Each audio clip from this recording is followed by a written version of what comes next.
Good morning. This is the New York City Fire Pension Fund Board of Trustees regular meeting. The date is December 18, 2018. The time is 10:04 a.m. We are at the Fire Department headquarters, 9 Metro Tech Center, Brooklyn, New York, 11201. Mr. Executive Director, you have a roll call. Yes, Madam Chair. For Mayor Bill de Blasio. Cynthia Collins. For Controller Scott Stringer. John Dorset, the Controller Stringer. For Commissioner Jacques Sheehan. Finance. For the UFA, Mr. Gerard Fitzgerald. Leroy McGinnis with Gerard's proxy. Mr. Leroy McGinnis. Present. Mr. Edward Brown. Here. Mr. John Kelly. Present. Mr. Peter DeVita. Peter is outside with the... Does anyone have his proxy? Yes. Yeah. John Kelly with the proxy for Peter DeVita. And for the UFOA, Mr. Liam Guilfoyle. Here. Mr. Paul Mannix. Here. And for Fire Commissioner Daniel Nigro. I'm sorry. I apologize. For the UFOA, Jack Kelly. Here. I'm sorry, for Fire Commissioner Daniel Nigro. Terrell Brown for We have a quorum. How quickly people forget where That's they it. came Yeah, from. where they came from, right overboard. Oh, bad boy. Boom. right. Now you see how you're doing it to me. So I now would ask the board for an approval of the minutes from the investment meeting. Oh, wait No. a second. Where's Where's the the stenographer? Where's recording? Don't we always We're recording. record it and have The court reporter, we tried to reconfirm with Clinton Carney, like yesterday. It was the same court reporter who didn't show up. They lost contact with her and they couldn't find one. So we contacted Esquire. Esquire couldn't get us one. And so we have the videotape, and then we'll send the video to the transcription company that will transcribe from that. Okay, and then what will happen to the videotape once the, I guess, The videotape will be turned off during executive session. so we have, Right. we've got to have minutes. Audio, not video, or they're all together? Can we do audio without video? So, That's a technical question. Can we do audio without video? Who's got good shorthand? So respectfully, I believe that there's no, that the provision doesn't state that we need to have verbatim minutes, but we do have to have minutes of the meeting. What I would suggest is that we commence with the public session that will be videotaped and make a determination with the advice of counsel in the interim between public session and then entering into executive session, if that works for everyone. And then we can determine the best course of action going forward. Yeah, just to get us through the first part, and maybe if council can be figuring out what we need to do.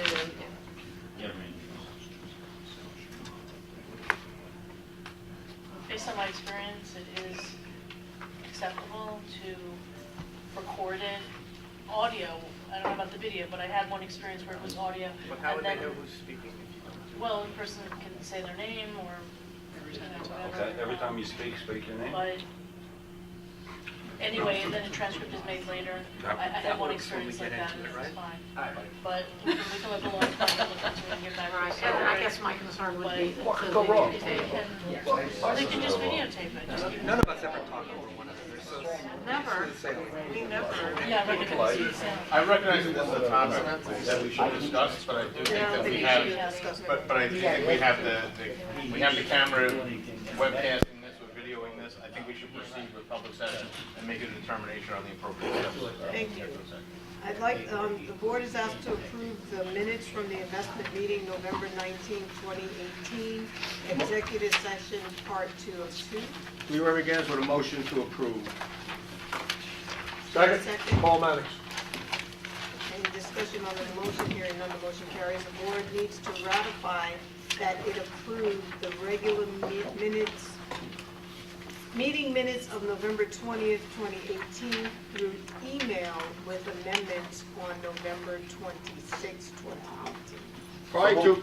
Prior to approval, I believe there was a mistake. There was an upgrade case argued by Captain Liam Guilfoyle, and instead it has my name as arguing in that case. That was the upgrade for Captain. Nope, please don't mention the member's name. Member's We're in name. public session. Apologize. Yeah. So, but Captain Liam Guilfoyle argued the case for an upgrade. And my name is in the minutes as the arguer. So I don't know if we want to correct that, or if it, Yeah, that's a second that, so when we get it back, trying to find the, second Section. application with the amendment. Any further discussion? Hearing none, the motion carries. thank you. We have a special order of business today, auditing presentation by Marks and Pentel. Can you guys?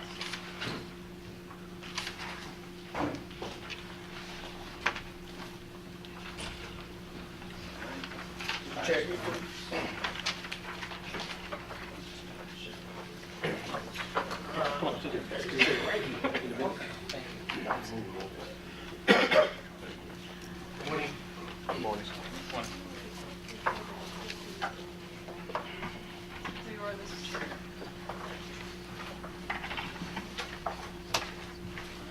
So just for the record, my name is Joseph Catchwell. I'm the audit partner from Marks Panel.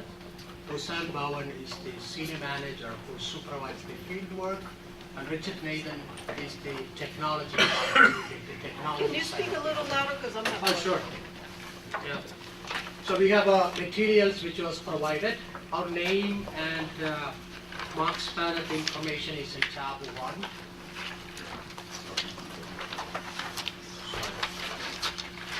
So tab 2 has some required communications under the auditing standards. I know that some of you sit on other boards and you might have heard the same thing. I'm going to repeat that because it is required. So if you turn to page number 3 of tab 2, that is the audit timing. We completed the audit at this point and issued our unmodified opinion on October 26th. So the financials of the fire pension fund was incorporated into the New York City CAFR, which was released on October 31st. So the required communication starts on page 4.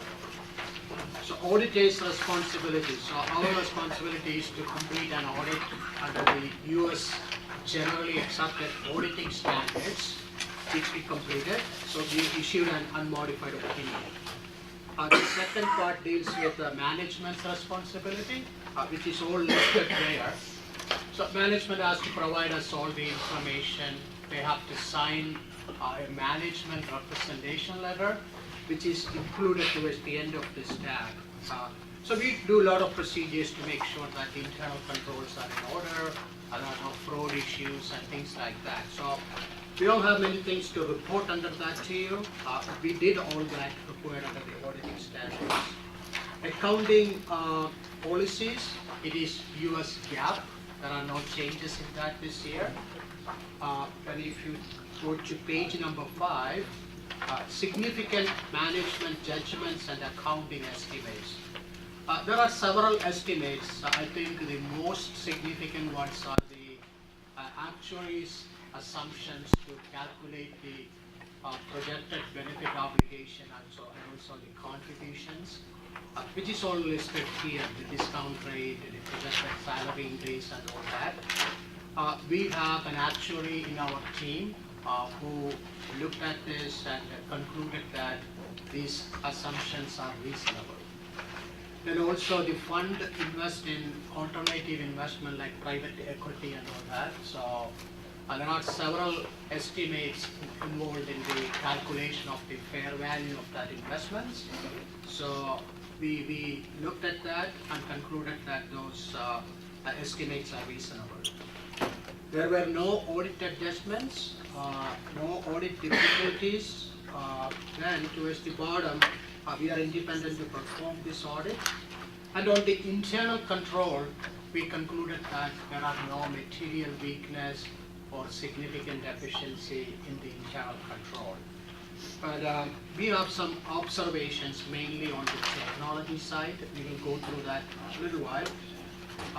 So those are the required communication, and the management representation letter is the last 2 pages in here, which is signed by the executive director and the chief accountant. Then tab 3, you have a 1-page letter there. This is the management letter, which says that there are no material weakness in the fund's internal controls. Then tab 4 has all our recommendations. So there are 2 kinds of recommendations. One's relating to financial reporting side. There are no recommendations on that side. We had some recommendations last year. It's all taken care of. But on the technology side, we have several recommendations. And my partner, Richard Megan, is going to go over. Good morning, everyone. Morning. So on page 1 of, we're on tab 4, right? Yeah. Yes. Yeah, okay, page 1. So the good news is no new recommendations for this year. That's excellent. And we got rid of 4 others. So excellent progress. Always like to see that. So we have, so in Exhibit 2, we have our recommendations from the prior year that still require further attention. So the first one is about financial and critical operational password policies. So while the there is a password policy in place, the organization has gone from a Novell to Active Directory. So the policies need to be updated to accommodate that. So that's in progress now. All right. And I just want to highlight how important having a password policy written is, because it's tied to a disaster recovery. Very, very important to have that. Number 2, Sage 300 access account activity. This is about recertifying the activity in the accounting application and making sure that everybody has the proper rights. So in 17, we said that management should consider writing policies and implementing procedures. So so management only partially agreed with us, but the idea here is to get that down on paper and to make sure that the same person who has oversight isn't also approving the transaction. So it's a segregation of duties issue. Number 3 is data backup documentation. So in 17, we were provided with the organization's data backup policies, but now the organization has upgraded to Commvault backup and recovery application. And while that's backing up the Active Directory, which is the authentication scheme to let you into the network and the files, it's still not backing up the Oracle database. So that would be the most critical database to be backing up on Commvault. So that's a project that's in place and supposed to be done by 4th quarter of this year. So I don't know what the progress is on that yet. Is that done yet? We're in the process of moving the pension fund's operations to our own office. Presently, we're undergoing an entire IT, let's say, I wouldn't say overhaul, but we're moving our operations. We're going to hire our own IT director, our own IT team, and I appreciate your efforts because this has been helpful as a blueprint. When you bring any shortcomings to my attention, we use it as a checklist and a punch list, and but I appreciate your work because I have another thing on my to-do list. All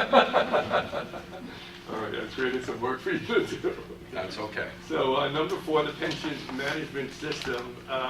So we had noted back in 16 that there were issues with that there were some errors in the creation of the reports of the report that went to the actuary. So while it has been determined these are low-risk items, obviously you don't want any bugs or problems in your main system. So that's being worked on from what I understand. And that was regarding the manual computations? Correct. Okay, yes, that is being addressed. Correct. Next one is oversight and control of IT access.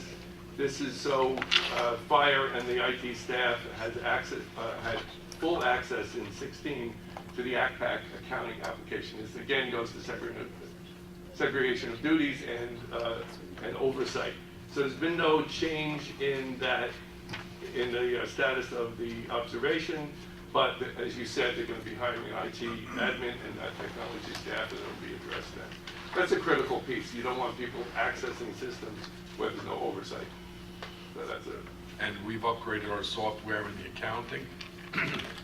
So now, and we are basically going through all access points in every application, and we're going to have the ability to not only eliminate or limit access to certain programs that people have no need, but we are keeping an ongoing list of access so they can be removed if they no longer work for the fund. Okay, great. Speaking of that, so the next comment is account review and certification. So there was back in 16, we saw there was an informal review of active and inactive accounts to the network, the ACPAC accounting, and EUPS applications. So we want more of a formalized recertification, again, to make sure that everybody has the proper rights, that Joe Smith hasn't left the organization and still has rights in the system. So you've agreed to that, and you're in the process of writing policies and procedures to the internal auditing. It's very important to not only have a policy and a procedure, but also to have that third tier, which is the accountability piece. And you want to keep checking that you're a large organization. So we're doing penetration testing on all one of your terms. No, but we really are. We're doing periodic reviews of all of our initiatives, new and old. And again, I appreciate your list, your checklist for us to use as a springboard. great. So the next one is network and application password management. The bottom line here is that management should have access to these passwords, not just IT. Because in a critical disaster, if IT is not available, somebody in management or a group of people need access to those passwords. It was created by the banks. It's called a break the glass procedure. So when senior management needs it, they can get it. They don't have it on a day-to-day basis, but they can get it. It's a critical piece to disaster recovery. So you've agreed, and password management will be implemented following the completion of the identity and access management solution project. So, data backup technology, bottom line, in 16 we saw you were using tapes. So rather than go through this whole thing, so you migrated to Commvault application, but you want to fully implement it to include the Oracle servers. So when is that going to happen exactly? What, the posting of the job for the IT director? No, the data backup to Commvault. No, Commvault of the EUPS application. We're in the process again of, right now we're in the point of a physical move. So when we accomplish, right now we're doing testings to make sure our systems work. And then after that, we're going to move in, make sure all our systems work, hire an IT director, and then from there, we're going to review all of our policies, procedures, including information like you provided, and do an internal audit of our own, of the systems we put into place by a third vendor to ensure that there's, I'm not going to have somebody that installed the system vetting it for its proficiency. Right. And then we'll get a checklist from there. So number 9, thank you. And I was going to ask, because I know,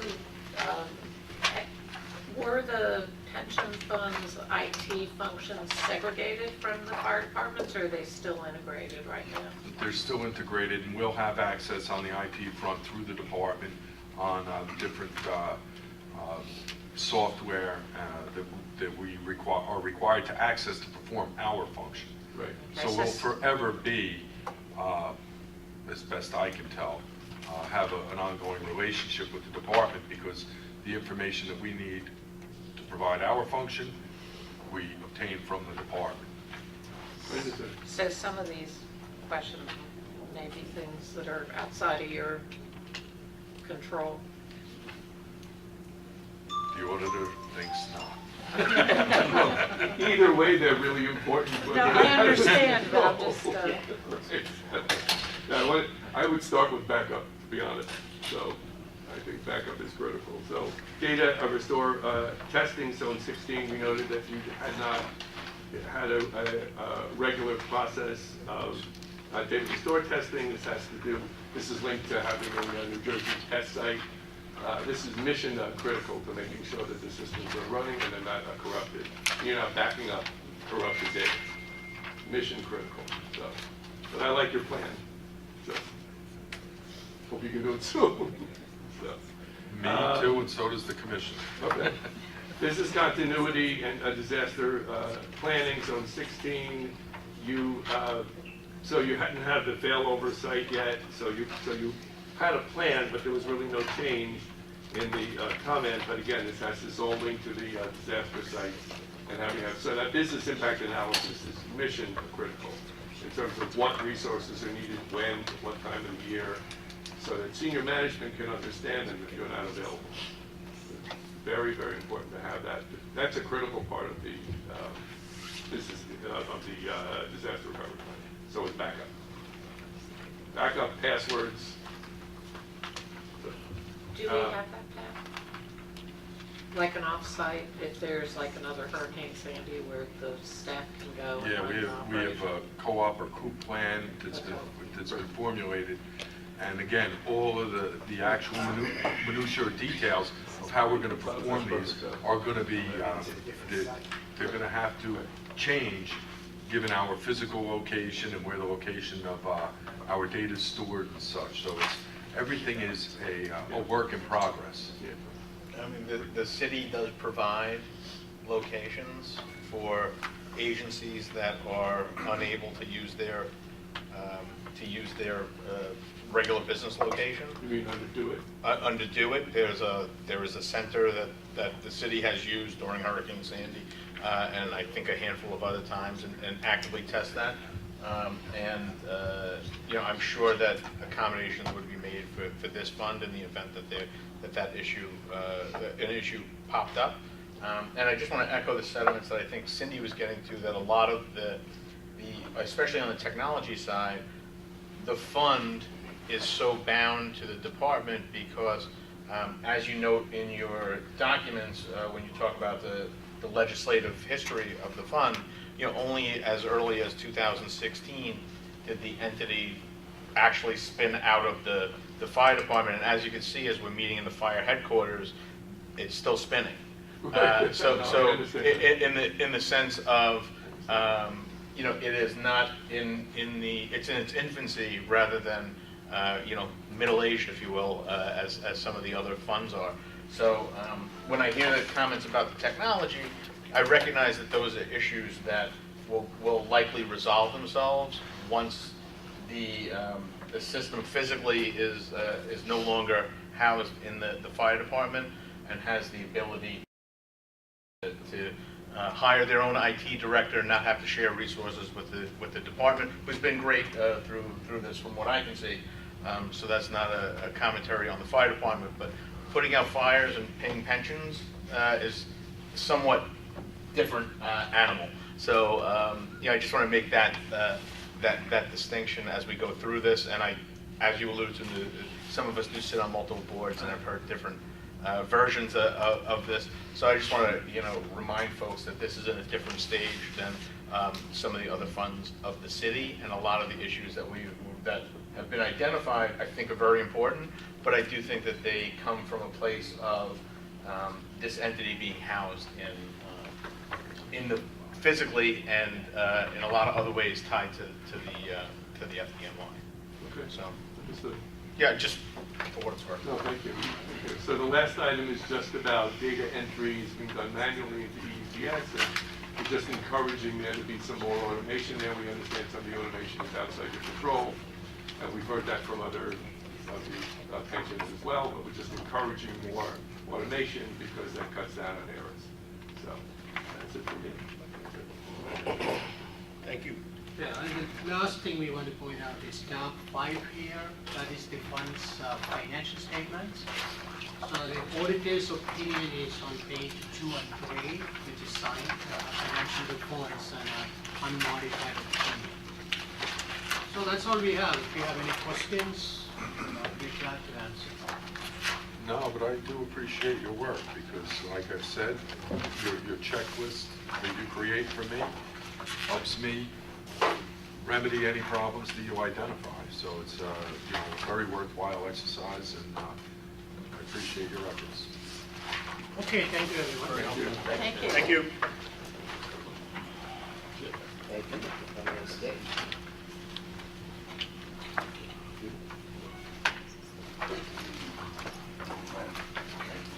Fine, go back to my own chair, fine. Of the virtual transcription. Good job. I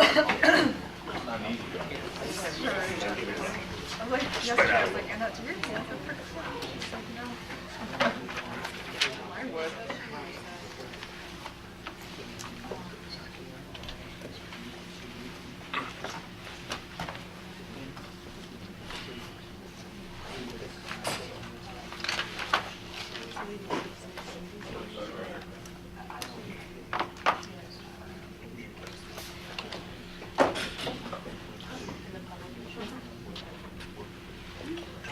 Okay, the next item on the agenda is a discussion regarding member letter on SEC fiduciary duty interpretation. Yeah, so I had circulated ILPA, which is an organization that the systems belong to, which is the Limited Partnership Association, has initiated a nationwide effort to get public pension plans and other large institutional investors to sign on to a comment letter to be sent to the SEC. Wall Street and the other money managers and the hedge fund managers have sent several comments to the SEC. They're in the process, you've probably read about considering what fiduciary duties should be owed to investors. And so they're in a rulemaking process right now. The market is advocating that institutional investors don't need fiduciary duty protections. And ILPA doesn't agree with that. I don't agree with that. There are quite a few other organizations that don't agree with that characterization. What do you mean by fiduciary protection? That the managers should act as fiduciaries when managing our money. Their position is that we should be allowed to contract away those duties, and that we should be allowed to contract away conflict of interest provisions. Because their argument is that we're very powerful, just like they are, and if we want to give away our rights, then we should be allowed to do that. ILPA is of the position, and I also chair the American Bar Association Institutional Investor Committee, that we really don't have equal bargaining power with the KKRs of this world, and we still need the SEC's protection. So this is an effort. They've got a letter, I circulated it, and they're asking for big investors to sign on to the letter, probably in January or February. I believe that they're actually meeting with your new ledge person this week or next week to go over the letter and things. So, yes, so there, I was going to ask that we table this because we had someone in our office who was actively engaging with ILPA, and they wound up actually leaving, and the person who is going to be re-engaging in this is aware of the issue, but is actually meeting with ILPA on Wednesday. So they wanted to have a conversation with them.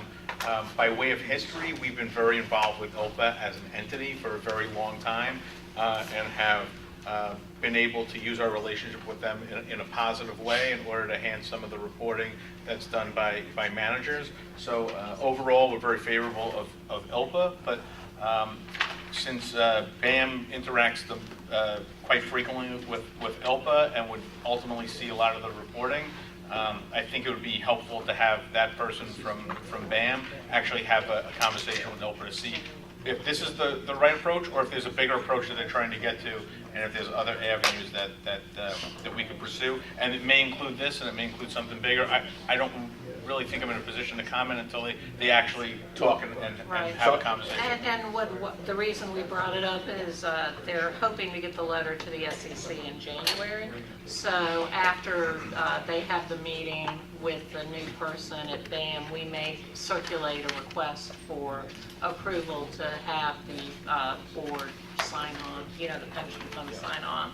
Can I ask, is this going to all 5 funds? Yes, it is. To the same request? Yes. And, yeah. and the new person at BAM isn't necessarily a new person, he's new to dealing specifically with the ILPA. It's actually David Enrique, who's the head of private equity, who's been with the controls office for a couple of years, and now the head of private equity is actually having the meeting on, Obviously, we have to review a little further, so I'm fine with tabling it, but question would be upside, downside. What is the downside to I don't think doing that this? I don't think that there's going to be any downside, but since BAM has actively engaged with ILPA in the past, I don't want to comment until I know that they're comfortable that that we're all on the same page. Okay. So I would respectfully ask for a table. In the event that something comes out of that is extremely positive, we can always do an electronic vote if folks want to proceed that way, or we can just wait until we get together at the next meeting. I'd leave that up to the board, but...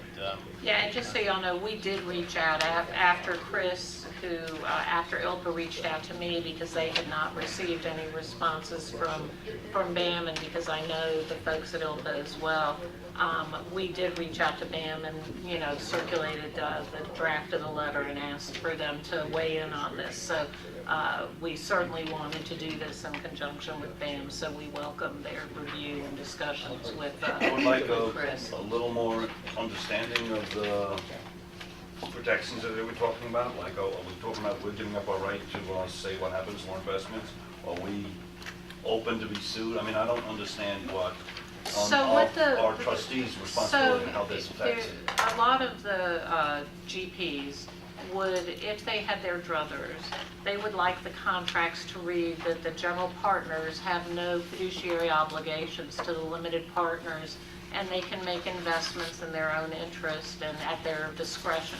So they take our money and we have no say about what they do. No, And they're making the argument that you and we sit in the same bargaining position on opposite sides of the table, which we know is not true. So when I was at a meeting in DC recently, and this came up at the conference, and I was meeting with one of the SEC general counsels, and after we had a pretty lively discussion among lawyers, the SEC commissioner afterwards came up to me and he said, for the first time I kind of get your position. He said, where's your private jet, Cindy? Where's your second house in the Hamptons, your private island? He said, all these hedge fund guys have all this money. You guys, I said, we're fighting for the firefighters, for the police, not to have these money managers be able to have this be, it's already not to be their private piggy banks to play with. And I'm not saying all of them, really want to go down this route, but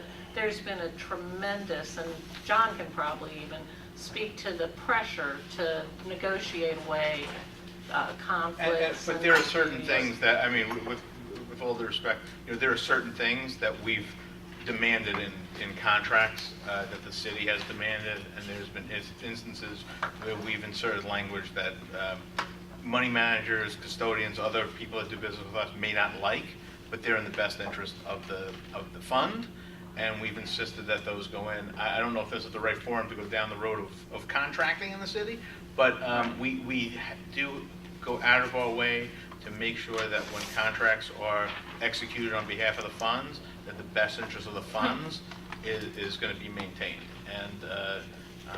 And we can get into more specifics about that at a later date. About, like, suppose a fund does go sideways and we wanted to sue them. You're talking about like where that would be taken. So I'm that would saying that take we place, that type of stuff? we have put in language surrounding our fiduciary rights and It's all decided. and we put things in contracts about how people have to act as a and I think fiduciary to the funds. So there are some protections that are in place that over time we put in. The concern is that going forward, if the SEC says you can contract everything away, that our negotiating power and our ability to insist that those kind of provisions be included because it's standard, because the SEC requires and says that these managers have duties. It's like the winnowing away and the degrading of our negotiating ability, because we do take a pretty hard stance negotiating. That's John's very correct about that. But you know, one of the sticks we do use is that the SEC has said there's an obligation to act as a fiduciary when you're managing other people's money. And if they take the argument that you can contract that away and that, you know, then we lose a big stick in our negotiations. But sometimes it seems to me, okay, that we have a fiduciary responsibility to make money for the funds. Sometimes I think that politics gets in the way, okay? Like in CalPERS, when they decided to divest from tobacco, they lost $3 billion of the fund's money, and then they decided, let's get back in.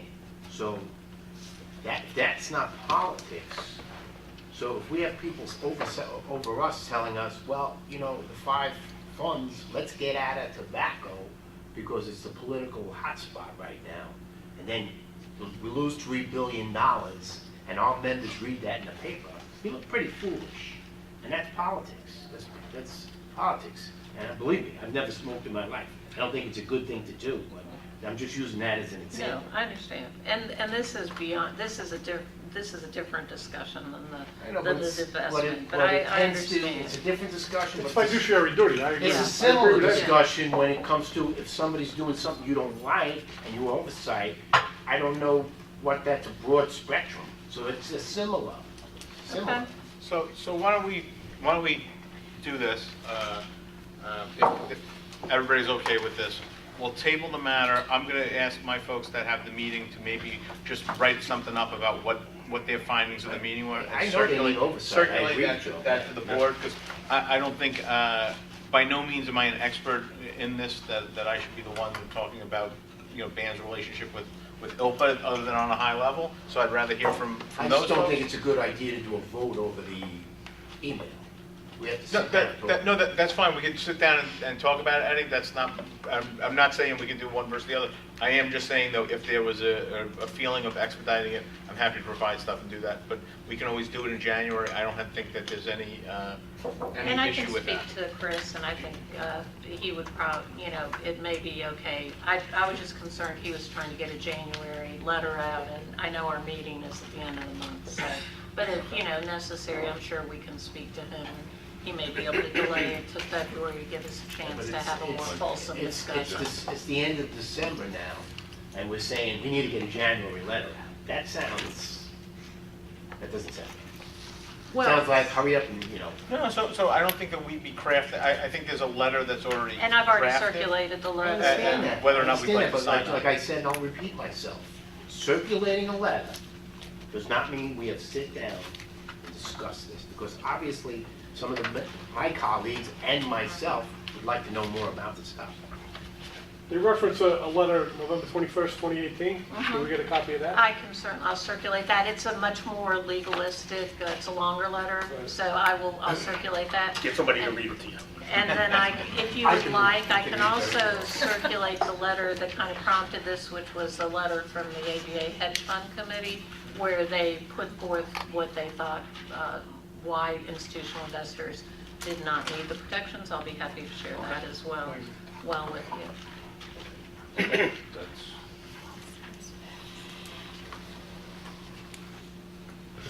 So the So motion was that's to a table. Yeah. Second the motion to table.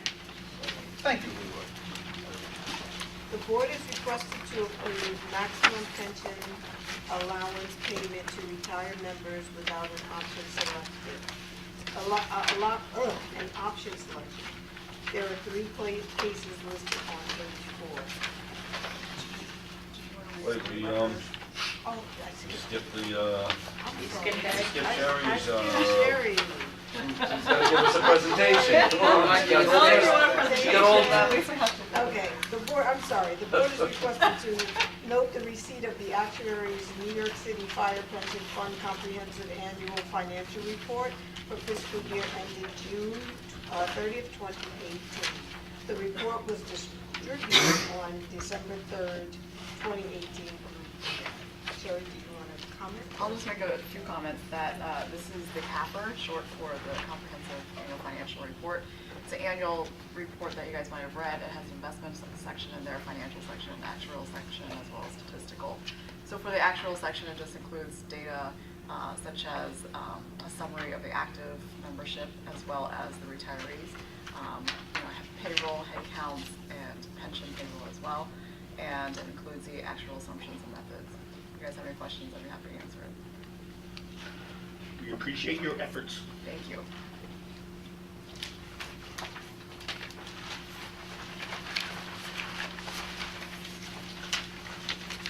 The board is requested to approve maximum pension allowance payment to retired members without an actual selection.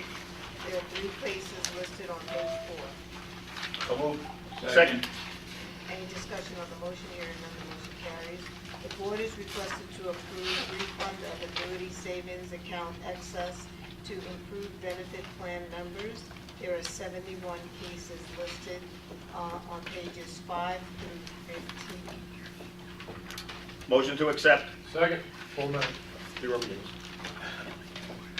The board is requested to approve application for the return of accumulated deductions in the lump sum amount of $339,663.41 to Mrs. Maureen Riley, widow and designated beneficiary of deceased firefighter Michael J. Riley.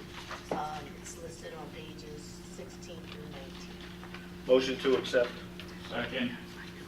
The board is requested to approve application for the return of accumulated deductions/contributions due to resignation. There is 1 case listed on page 20. Motion to approve. Leroy McGinnis. Second. John Kelly. The board is requested to approve transfer of contingent reserve funds from the New York City Fire Pension Fund, Article 1B, to the New York City Police Pension Fund, Article 2. There's 1 case listed on page 21. Motion to approve. Second. The board is requested to approve refund of pension loan overpayment in the amount of $591.10 to Lieutenant Brian Bain, listed on page 22. So moved. Second. The board is requested to approve advance payments to retirees entered on the fund's November 2018 payroll. There are 50 cases listed on pages 23 through 26. Motion to approve. Second. The board is requested to approve payments due physicians of the Subchapter 2 Medical Board as listed on pages 27 and 28. Move to approve. Leroy McGinnis, second. The board is requested to approve payments due Think and Carney reporting and video listed on page 29. So moved. Second. The board is requested to approve payment due Mechanical Secretary Inc. as listed on page 31. So moved. Second. The board is requested to approve payment due International Foundation of Employee Benefit Plans as listed on page 51. So moved. Second.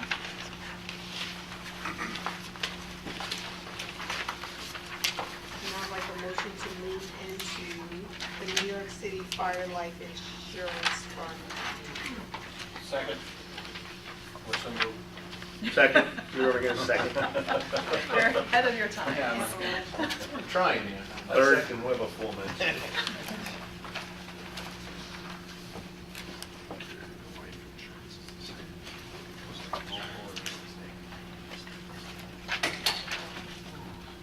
Okay, for Mayor Bill de Blasio, Cynthia Collins.